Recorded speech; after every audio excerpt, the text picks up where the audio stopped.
Hi. Hello. Hi, Mitali. Hi. Hi, Sarika. How are you? I'm good. How are you, Mitali? Great, doing well. I mean, Another. no, you are my you are my senior, so I thought I'll get to learn something from you by attending this. Thank you. I hope so. No pressure, but I hope so. Uh, so, Sarika, where are you? Sorry, I'm just going to start with. Um, cool. We have 1 more minute to go, Yeah, Yeah. and before we people can join in. begin. Yes, I know it's exciting. Um, so, Sarika, where are you training? What are I you? no, so I don't board. I just train. Yeah. But I'm kind of not. I have taken a break for last 1 year. I'm a Okay. new one. I'm a new one. I was Okay. trained under Shireen recently Okay. because I was facing some difficulties with my two dogs. Yeah. Yeah. And yeah, I mean, Vasu knows the history. So I have been a pet parent for a long time, but this time I took up a challenge of getting two puppies of same age, two different breeds, and one was hand raised by me, and the other was kind of mistreated by the first time parents. It was an Okay. abused dog. Let's not mince No, words. He was an let's abused not dog. let's not call it abuse dog, Vasu. They were first time parents. They don't understand. हाँ do I मैं cause नहीं बोल रहा यार but bathroom मैं बोल रहा हूँ ना बाथरूम में रख के रोटी दूध खिलाते थे उसको so please right so yeah that poor dog was treated very badly. See, also to be honest, my definition of treated badly is very different to your definition of treated badly. So, because I've Yeah, seen way worse in 12 years. I'm sure. I'm So sure. yeah, yeah. Yeah, I mean, Uh, yeah, the way people treat dogs sometimes, I actually feel like getting up and saying that's not a toy. Just that's a life. Give it away if you can't handle it. And for regular folk like us, I don't know. I don't want to sound like I'm virtue signaling, but it's quite unimaginable sometimes what these people do to their dogs. I can't. It doesn't fit. So yeah. Anyway, so hi. Who's I see we're let me growing. just. Hi guys, hello. Hello. Hi Rohan, Hi I see Shamila. Rohan. Good morning. Uh, No, it's good hi. afternoon. Well, yeah, it is 1 minute into it. We Yeah, thought so we'd I'm start gonna at the go crack mute. of I think noon. I think all of us need to go mute except Vasu and Mitali. No.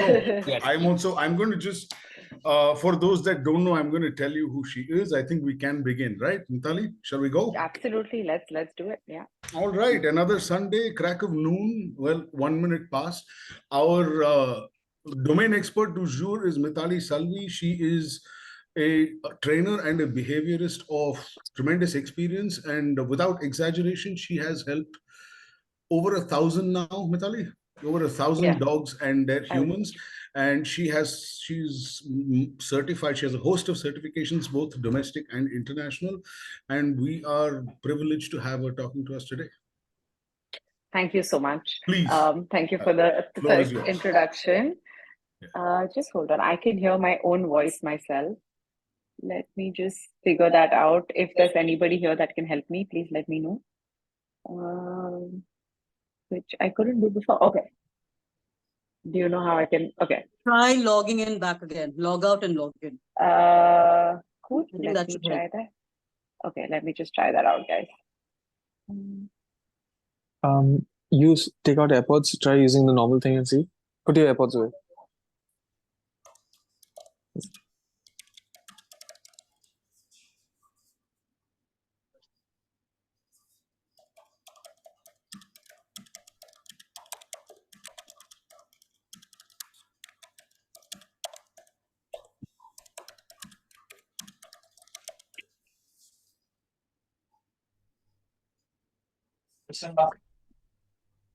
Hi, can you guys hear me now? And is it clear now? Yes, perfectly. Yeah, We hear you. Okay. So, guys, hi, my name is Mitali Salvi. I am a dog trainer and a behavior specialist. And yeah, I've been practicing in this profession. Well, I wouldn't say, yeah, I've been working with dogs for the past 12 years. I have had dogs for my entire life, like ever since I remember life, I've had dogs. And yeah, I work with, helping dog and dog parents in today's day and age, which can be a little bit difficult, especially since dogs have gotten into tighter and tighter spaces with us in our apartment. So there is a higher chance of conflict between species. So I will help with navigating that, with helping either of the parties out. Today, we're going to discuss a topic which I thought was quite important to discuss, because I'm noticing a lot of cases that are coming my way that have severe grooming aggression, or what I call touch sensitivity. So that have grooming aggression or touch sensitivity. Now, when I'm talking about this, what I mean by that is that the dog is not comfortable being groomed. Multiple different. Sorry, I can hear some people in the background. 1 second, guys. While I want to say one thing, while Mithali is speaking, there will be Q&A time. But while she's speaking and teaching us, can we all mute for the time being? Thank you. Perfect. Okay. Yeah, just that's really about it. But thanks, guys. So yeah, getting back to my personal experience, recently I've seen an increase and a rise in mainly grooming aggression and touch sensitivity. So these are dogs that are not comfortable with being groomed, brushed, nail cutting, nail trimming. It could be a host of things, because grooming does kind of have a huge umbrella and multiple topics or sub behaviors under it. But at the same time, touch sensitivity one as well. So when you're looking at work, in fact, I have a dog at the facility. I also called Mithali's Board and Train. And we run a board and train facility where I have my team of trainers, and, we work day in and day out to work with dogs and better their lives and better dog parents' lives. So in fact, we have one dog that's in from Pune currently, who is so aggressive and stressed when he is groomed that they actually worried that the dog might have a heart attack. And that's why the groomer and the vet sedate him every single time he has to be groomed, which is a production, of course, for the owners, and it can be stressful for the dog as well. So what we're doing with him is, of course, this has to be dealt with professionally. So we're working on teaching him how to accept grooming and how to work through and navigate through that entire process.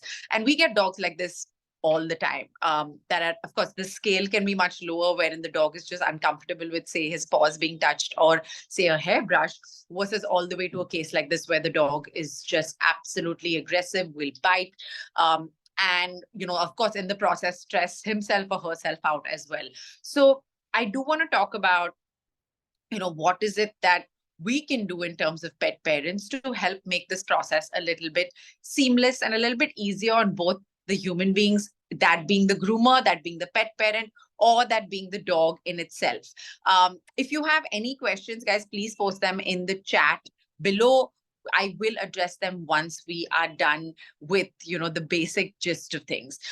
So getting back to it, of course, that one is, why is grooming important, is a very, very important topic. Grooming is extremely essential, especially today, because one, we're getting a lot of Western breeds that are coming into India. And when we look at, grooming in general, there are multiple aspects to it. One is, of course, when it comes to long-coated dogs, it's really, really important that, we brush them out, because sometimes if you don't brush your dog or don't cut the fur and trim them, it can cause matting, which then matting is not just uncomfortable, which can be pretty painful and uncomfortable for the dog, because can you imagine having knots in your hair 24/7, like pulling at your skin? But also at the same time, it can cause a lot of moisture to get locked in, and that can cause bacterial infections that might then become a much, much bigger problem.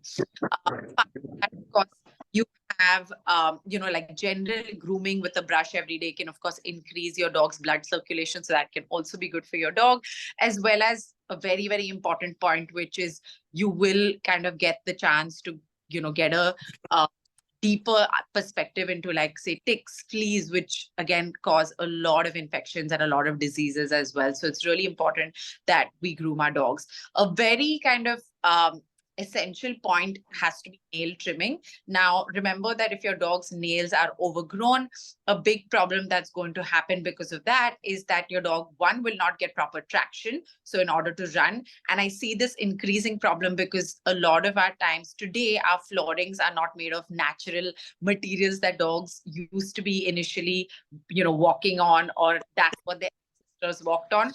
We have slippery flooring, we have, house tile.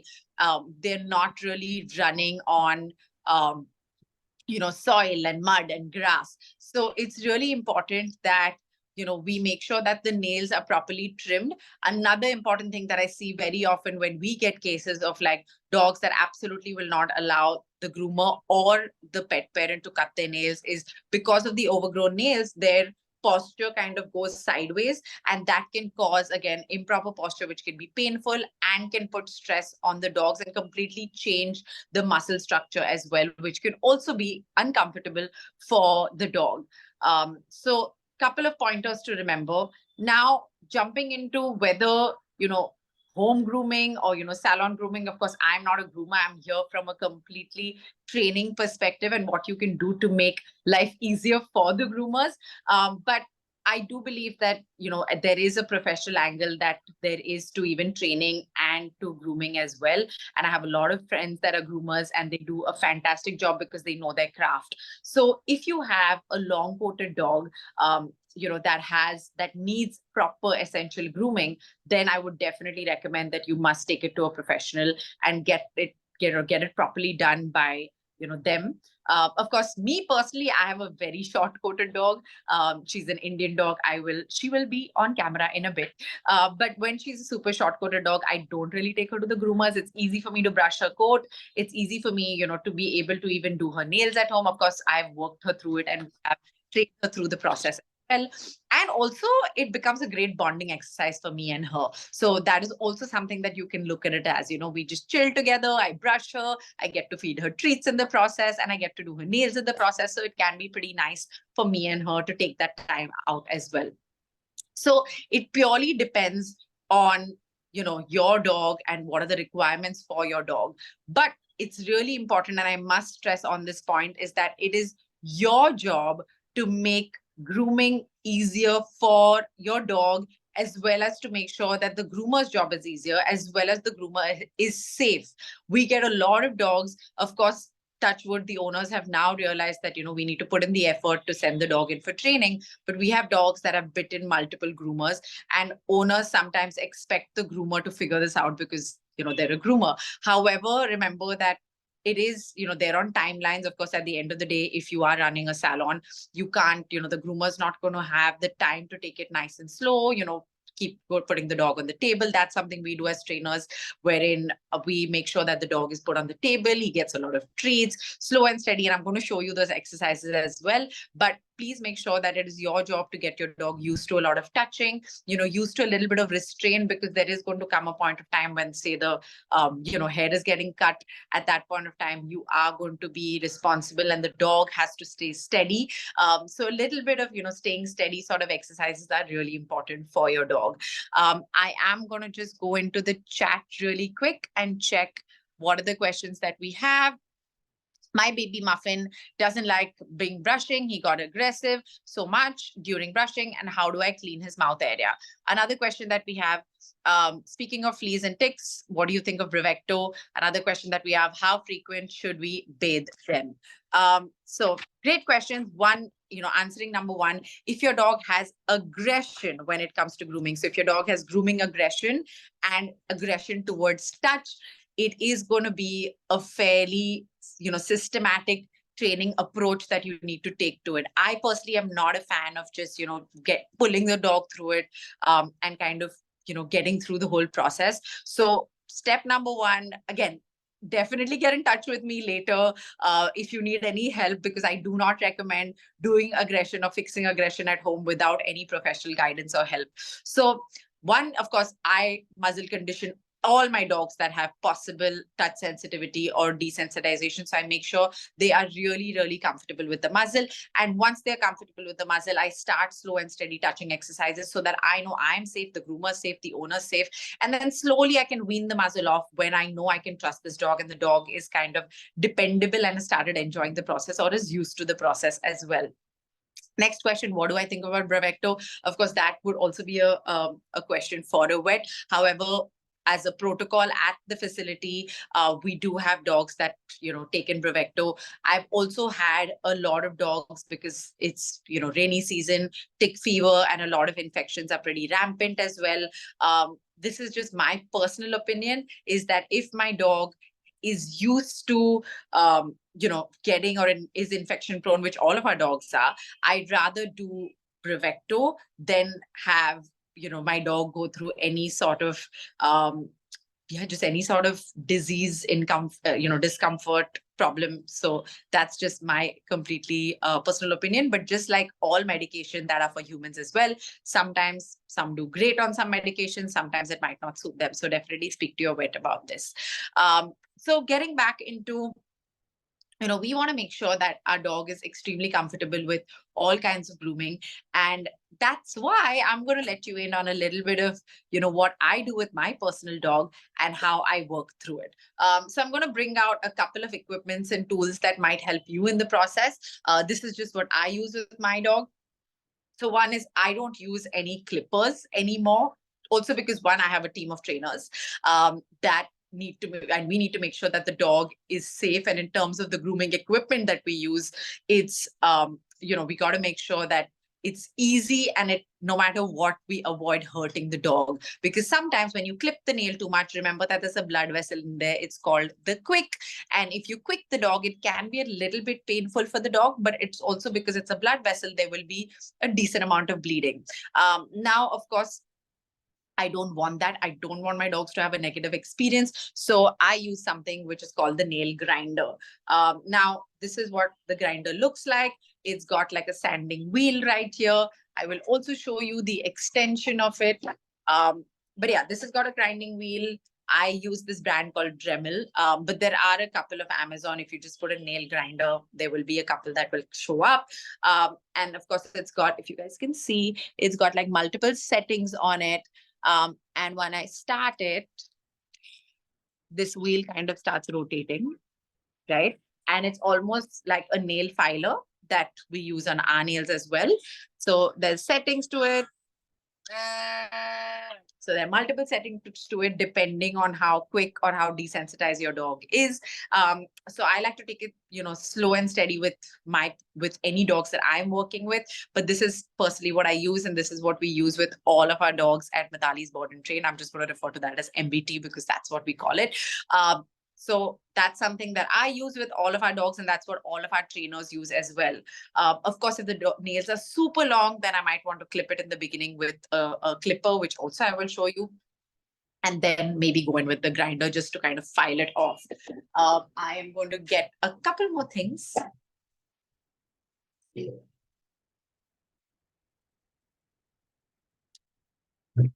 Uh-oh, I don't know where my bag is. Hold up. I kept my grooming bag somewhere. Guys, give me a second.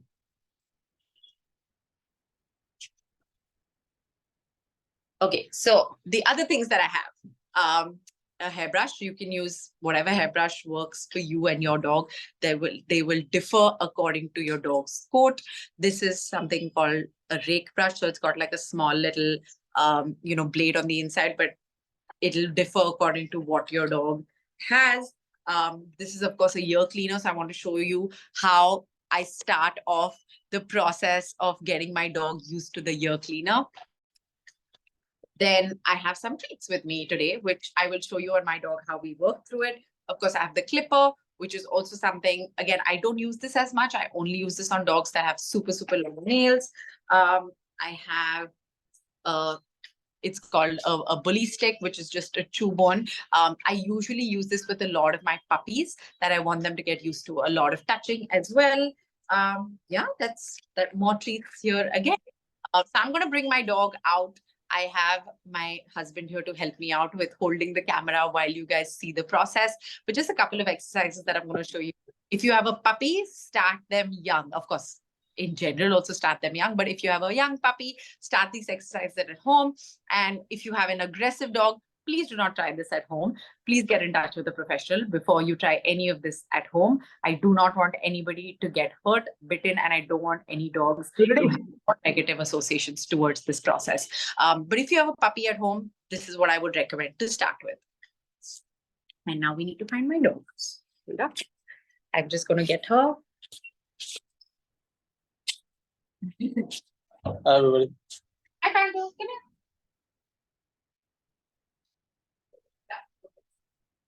There she is. Oh, yeah, okay. Introducing. Can you see me? Yeah, they can Okay, see you. Introducing Pandu. See her? Sit. Hey, good. Sit. Good. Okay. Good. Good job. So that's my dog. She is 12 years old. She's an adopted indie. So I'm just going to show you a couple of things that I would say you can start doing at home. Also, that's my cat. Oh, I will actually show you guys what I do for his grooming as well. Okay, and just be prepared that he is going to be constantly around because he's also extremely food motivated. And I also do the same tricks that I use on my dogs with him as well. So,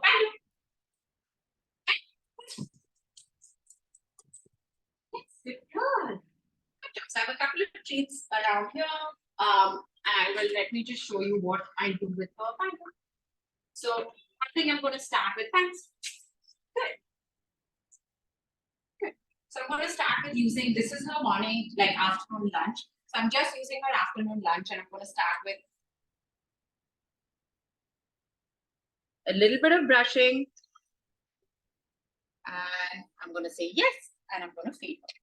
Brush. Yeah, but this is just a brush. You can use whatever brush you want. Again, a little bit of brushing. Yes, good girl. A little bit of brushing. And yeah, good girl. What? Explain what you're doing. Yeah, so right now what I'm doing is, just getting her used to the brushing and making sure she has a nice positive association towards the entire experience. Of course, she's used to this because we do this quite a bit. And today I don't really even have to use treats, but I would start off with using a bunch of treats with all of my dogs. Now, let me also, since we have him here as well, I essentially do the exact same thing with him. So I brush him and I do, yes, Chadu, good boy. Pandu, wait, this is not for you. This is for him. And then I feed him as well. So he actually needs way more brushing than she does because he can be a pretty big shedder. So I do his grooming the exact same way. Also, let me just add on there that I have raised him like a dog. So he works for his treats. He goes under training as well. But yeah, that's how I do both of their brush desensitization. Good girl. Good. Okay, Chanda, you gotta get down. Okay. He also loves stealing the limelight all the time, guys. So yeah, okay. Next that I'm gonna go through is, this is a ear cleaner. Of course, you can have them at home, but even if you're not doing, if you're not doing the cleaning at home with your dog or you're not comfortable, which I absolutely understand because it is something that people might find daunting, especially pet parents. I at least recommend getting your dog. Remember a very, very important sentence. Dogs learn in pictures.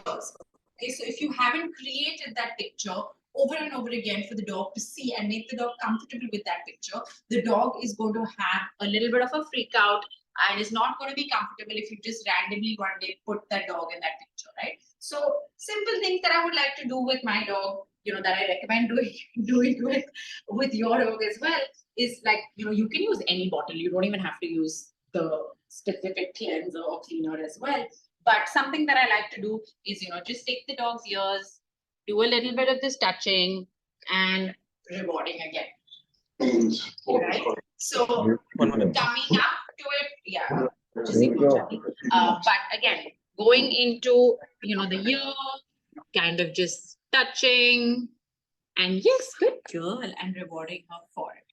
Right? So just over and over, making that picture wherein I'm acting like I'm putting something, touching it to her ear, and yes, good girl. Now, I also use cotton with our dogs at the facility and with her, wherein, of course, I groom her myself, but if you are taking your dog to a groomer, at least start with these basics at home, which is, using a piece of cotton, just kind of rubbing, and, making sure that you feed the dog afterwards, right? So simple little tricks that you can start at home with your dog.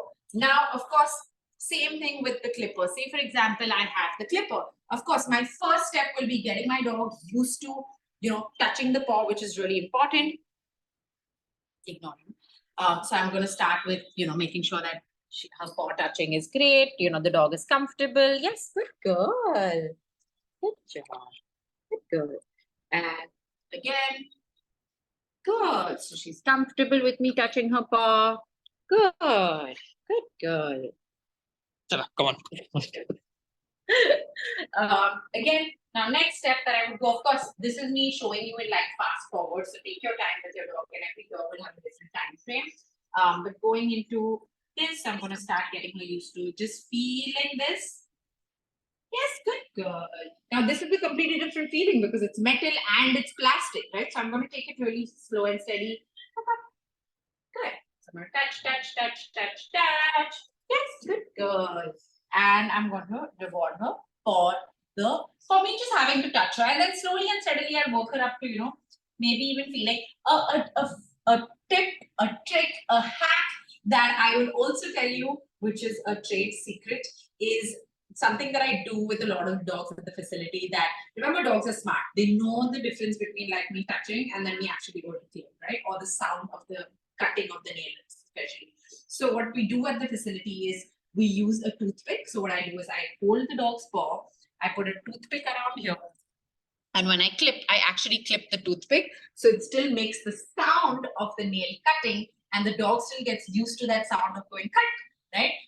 And slowly I can work my way up to actually doing the dog's nails. Of course, if we have, and this is something we do with a lot of our aggression cases, because we are taking it slow and steady with that dog, and the dog could have a really negative experience towards grooming in the past. So we take it really, really slow and steady. I actually do this exact same thing with my cat. He also knows a paw. Good boy. And then I also cut his nails the exact same way. Of course, with him, I use a human nail clipper, but I do the exact same thing with him. And I do cut his nails because I love my furniture and I don't want my furniture to be completely ruined. Oh, yes, good. Oh, thank you, guys. Thank you. But yeah, that's really how I do. And these are some of the exercises that you can definitely do at home. Now, something that I recommend, if you have a long coated dog and you are definitely going to take your dog to the groomers, something that I would recommend doing is getting the dog used to restraint. Okay, that's really, really important. And I find that today's dogs that I'm dealing with are just not used to it. They're just not used to, they're being pushed around at all, even like being held on the table is not something that they're used to. This will also help you at the vets. Remember, dogs learn in pictures. So the more you create the picture, the faster your dog is going to get used to the picture. So some things that I like to do with my dog, personally, and the dogs that I get for training as well. Jana, can you please give us some space? Thank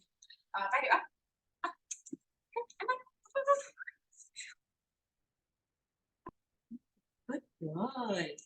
Good. Good. So something that I like to do with my personal dog is, of course, I like to hold her up. I like to put her on the table. Now, you could use any table that you have at home. I'm just using this elevated sofa that I have. But again, holding her up. Good. I could also feed her through this process, but she's pretty used to me doing this to her. Yes. Good. So I'm going to reward her for this as well. Another thing I like to do is as well, like, hold her steady.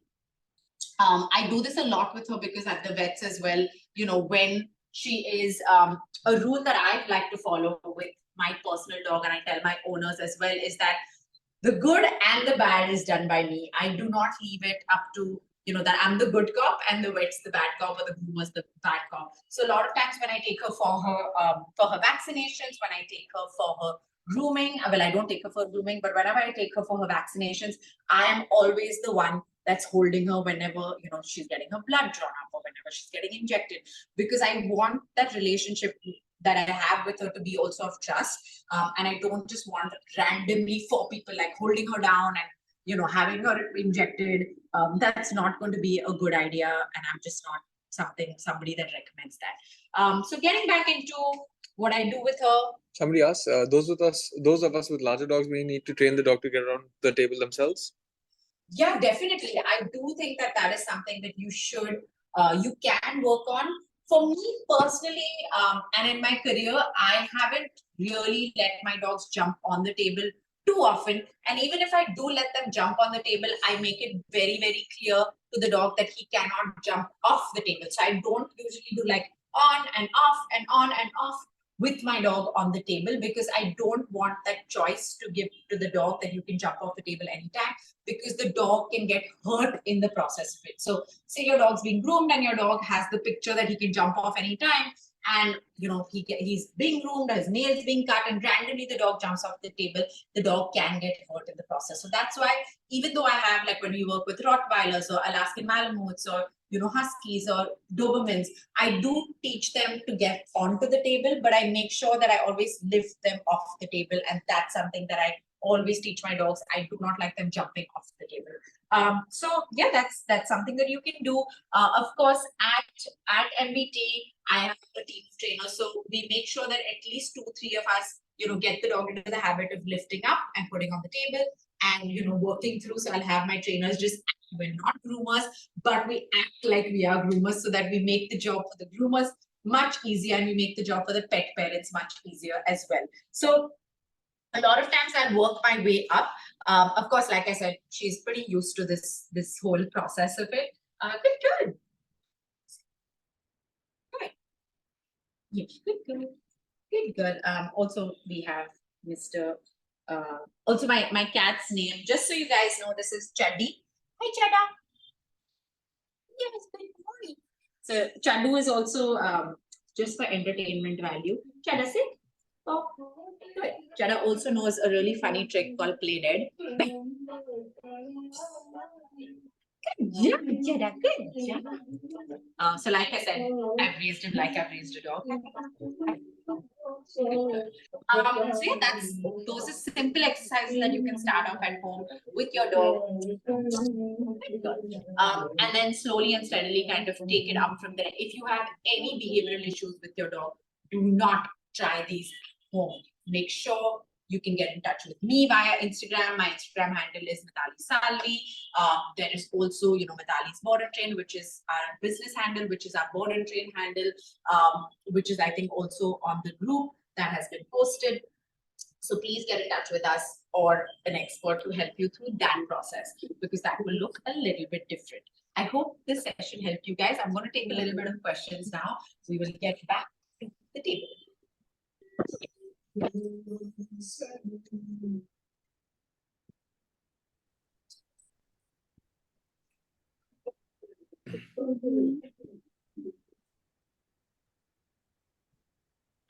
Mitali, hi. Would you like to run through the questions on... Hi, would now you like these to two run are not leaving me, just letting you know. Let me just take a couple of questions from the chat. Yes. Okay, let me just go through.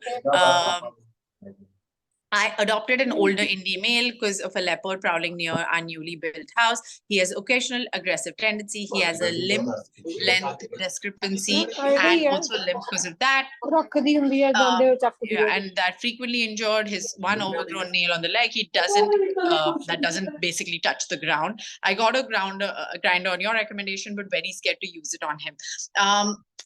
A tip, use it on a toothpick. That's something I recommend. Is it will take you some time in order to learn how to handle it, but use it on a toothpick. It's something that, again, I do to practice with my trainers, that we kind of do. Another interesting thing, of course, I know you're not a groomer and this might not, might be a little bit of work. But I also get the fake nails from Amazon, like the human fake nails from Amazon. And I also have my trainers practice on them just before we actually practice on a live animal or a live dog. But you will get the hang of it. It does take a little bit of time. I have left it there on the chair now, but it does take a little bit of time to get used to, get used to the whole concept of using the grinder. Meanwhile, he does want all the attention. Okay. Next is, on a side note, Panto is a celebrity dog. She is, guys. She starred in a bunch of commercials and she is quite a celebrity. Chuddy, is it possible to train cats? Yes, it absolutely is. It is very much possible to train cats. Also, it's really important to understand, meanwhile, he just wants to give me a paw because he wants a treat. But I personally think that this might be a little bit like unpopular or controversial opinion is I don't think people train animals until they are an inconvenience to them. Right. So people a lot of times end up training dogs, not proactively, but a little bit more reactively, like, oh, I'm having trouble with this specific problem, or it's becoming an inconvenience for me. And that's why I need to train my dog. And I find that because cats are not such a big inconvenience and they're pretty like easy to work with, they're not such a big, hindrance in your day-to-day life. A lot of people don't usually train cats. However, because I'm a dog trainer, I have worked with my cat and I train him. I don't professionally train cats, like I don't train client cats, but I do train my cats because I truly enjoy it. I also use all of his meals ideally for training. So that's something that, is just fun for us to do as well. And it is a fun activity for us to bond on too. Are you taking your cat? Sure. Coming back on, how about using wipes to clean the earwax? I usually don't like to use too many wet things around my dog's ears. That's just not something I like to do unless I'm using like a specific ear cleaner. So I'm not a big fan of using wipes myself, but please check with your groomer about this. What else? How do we get a puppy to stay in one place while bathing at home? This is actually a very interesting one because I know puppies can be really wiggly, and we have one at the facility who is really, really wiggly. So right now what we're doing is, I use a fairly short leash onto his harness and I kind of secure it in my bathing area because, again, dogs learn in pictures. I don't want this dog. He's a 3-month-old Labrador. I do not want him to get into the habit to then become a 30 kg, 35 kg Labrador that's jumping all over my shower. So I do want to teach him, again, restrain. I like teaching my puppies restraint from a young age. So I will kind of restrain him a little bit at the beginning. Another thing I like to use, which is again an interesting hack, is I like to take a little bit of peanut butter on a spatula or a spoon. And I like to also, another important thing that I do is, another 2 hacks coming up is I take a little bit of cheese spread or peanut butter and I will put it right on the wall where the dog's nose is. So say this is your dog's nose, I kind of smear peanut butter on the wall right in front of him so he can keep licking and I can continue bathing him in the process of it. So that also helps with young puppies because they're anyways quite food motivated. So that's a trick that I use with a lot of my pups to keep them in place. I will also use a leash in order to tether the dog along with a reward at the end of it. So that's another trick and tip. How can we train a fearful dog who is extremely negative association to grooming due to being pinned down at the vets? No bite history, but has a negative association towards the muzzle too. When you're looking at a negative association towards a dog that has been pinned down, it does take time to work on those associations. But it's just going to be a time-consuming process wherein I would also, I would kind of work on the muzzle because sometimes when it comes to nervous and fearful dogs, when, push comes to shove, when their back is against the wall, they might snap. And at that time, I want to be, safe. I want to make sure the vets are safe or the groomers are safe. So I would work backwards towards the muzzle and then work my way up from there. And again, day in, day out, like we have, like I told you guys, we have dogs that have come from Pune. We have a dog that's here from Pune. We're living with us. We have a dog that's here from from Ahmedabad that's come to us, similar, very severely like grooming aggressive. Every single meal with that dog, of course, this is extreme, but every single meal of that dog, we pick him up on the grooming table, we practice and act like we're grooming, and keep feeding. And this happens almost 3 times a day with him. So over the span of like 4 weeks, we do have a dog that's pretty accepting of grooming. Of course, most aggressive dogs, we do have a muzzle on at all points of time, but just practice. That's what's really important. Should we use a different shampoo, conditioner for a long coat dog? I do have a Cocker Spaniel. I do use a different shampoo and conditioner on our dogs, especially the ones that come for training as well. I do really like the BioGroom shampoos. They are a little more on the expensive side, but I really like their quality. And that's what we use at the facility on all of our dogs as well. Okay, well, how different will a grooming for a short coat versus a long coat?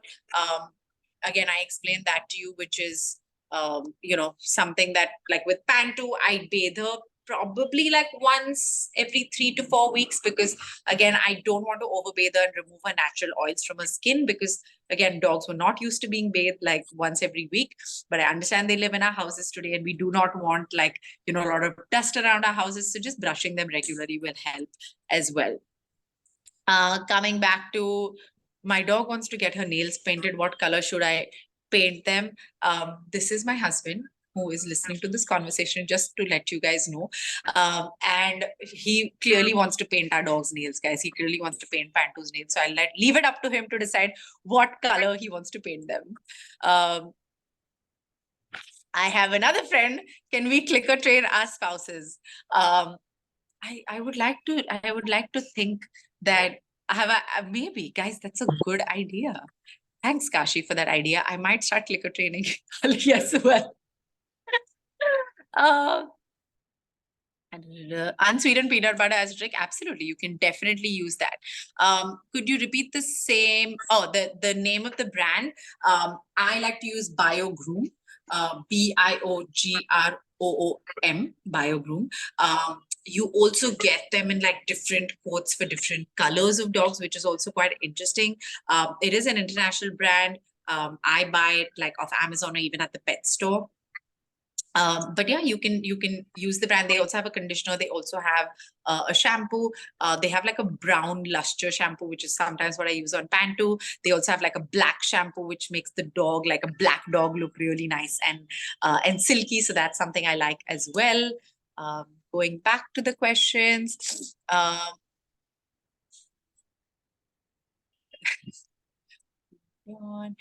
Should muzzle training be done for a teething puppy of 4 months? He just can't stop chewing and biting non-stop sometimes. So this is more of a training related question. I'm not a fan of muzzle training puppies for teething or biting. I do find that they still have the urge and the frustration to do the exact same thing. It's just that now there's like a physical barrier. Unless there's an aggression issue where the dog has the intention to harm another dog or a human being, I do not use a muzzle in that case of point. I would rather give the dog more outlets in order to get its energy out, more chew bones and chew toys. I really like, for a lot of our dogs, we use like, I'm a fan of like fresh treats, dehydrated treats. So I like to buy this, which is from a brand called Barker's Dozen. She's like a home baker and she has a bakery. She sends this to, sends this to us and I buy it from her. So I use this for a lot of my pups that are heavily teething. Also, there are 2 types of, now getting into a little bit of training, there are 2 types of dogs that I usually deal with. The understimulated dog who needs more exercise and needs more, outlets for their energy and is just not getting enough. And the opposite, which is an overstimulated dog, wherein, I find that a lot of owners, especially households with kids, I find that the dogs just constantly go, just like hyperactive people. I am one of those people, wherein they just don't know an off switch, right? So it is important to kind of have a balance. So when I have puppies, I like to, crate train, playpen train my puppies as well, to teach them that, hey, when you're out, for 20 minutes, we're going to do like fun, exercise, play, tug, etc., etc. But then there is also got to be downtime that is completely away from, the active time that we have. And it's important to teach your puppies this as well. And of course, apart from giving your puppies lots of exercise, things to chew on, also extremely, extremely important. I would not use a muzzle for this. Of course, if it's anything training related, please do get in touch on a training perspective for that problem. My dog is now a big fellow, but he keeps putting rubbish stuff in his mouth when he goes on walks and falls sick. What should I do? I would recommend, again, training your dog how to walk properly. Now, this is, again, depends. It's a training related question. So, you can go to my website, book a consultation. We can definitely discuss this separately, but we do need to teach your dog. Again, I want to change the dog's mindset a little bit. And I don't want to just like slap on a muzzle, even though the dog has the intention to eat and the intention to sniff. And it just can't, right? Because sometimes then when the dog is off muzzle, he's going to eat everything because he's just not being taught. It's just like there's a physical barrier between the dog's face and the ground. So I like to train my dogs instead how not to eat. Of course, a muzzle would be like a last resort if I'm not able to kind of get this dog to completely focus on me, leave it on command, etc., etc. What the treat is called? It's called this is the brand. It's called Barker's Dozen, like Baker's Dozen, but it's Barker's Dozen. She has a bunch of chews, which are, again, like no preservatives, super safe. This is what I get for Pantu, and I get for all of our dogs at the facility when I'm giving them chews. And because, again, we want the best for all of the dogs that are in our care. So we try and use as much no preservative things for our dogs at the facility as well. Okay, next question. How do you clicker train 2 dogs in one household? That's an interesting one, but it's also a training related question. So I do find that dogs are pretty smart. And even though I do recommend sometimes, training the dog with, 2 separate rooms, maybe in the beginning to make the clicker conditioning process easier, but also at the end of it, eventually the dogs figure out when there are like 2 separate dogs being trained, even in the same room by maybe 2 separate people, they do figure out what it is that who's actually being clicked for what and getting the treat as well. Last question, guys. We're just going to wrap this up. It's been fantastic to hang out with you guys here. Hey, Mithali, how do I keep my dog's breath fresh? And how often do I brush his teeth? Really important question. Again, I'm not a groomer. I am a trainer. And I'm going to tell you guys, in terms of my personal experience, I do not brush my dog's teeth. I just don't have the time a lot of times. And I do, like, of course, her nails, a lot of times I do her ears, etc. And even her brushing. But when it comes to her teeth, I give her, of course, I know that raw diet really works with teeth cleaning, because remember that when the meat is raw and your dog's teeth are going all the way, sinking into the meat and then coming out, sinking into the meat and coming out, it can cleanse up your dog's tartar. But if you don't, like, I don't feed my dog raw, so I do try and make sure that I give her lots of chews and raw bones as well. Remember, cooked bones splinter, so they splinter and they make those sharp edges, which is something you should never give your dog, but raw bones don't. So that's also something that I do with her, is sometimes I'll get her like a raw bone and I'll give that to her to chew on, to help with cleansing her teeth. So that's what I do with her. Of course, there are a lot of products in the market. And if, of course, brushing your dog's teeth works for you, fantastic. So yeah, continue with that. So yeah, I hope I've answered all of the questions below. And it was fantastic to chat with you guys. Thank you for tuning in today and being here. And I hope, whatever I said helped you in some way or the other, and helps your dog in some way or the other, because that's why all of us are here today. So thanks, guys. Lovely to speak to you. Bye. Thank you, Mithali. Time to wind down. First of all, thank you for inviting us into your home, virtually at least. Thank you for teaching us something, a lot of stuff that I'm pretty sure a lot of us didn't know. And if there's also shameless plug, WhatsApp group link is on the IG. Join up if you want. All right. Yes. Again, My thank you. Instagram handle is Mitali Salvi, MITALISALVI. You will see a picture of me and Pantu in my bio. Go check it out, guys. Yeah, I post a lot of training tips on there, so in case they help anybody. But yeah, sounds good. Thank you so much for having me here. Good pause. Thank you, Mitali. This was very good. We're all grateful. It was our privilege to have you here. Thank you again. Thank you so much, guys. It was lovely. Bye. Bye-bye.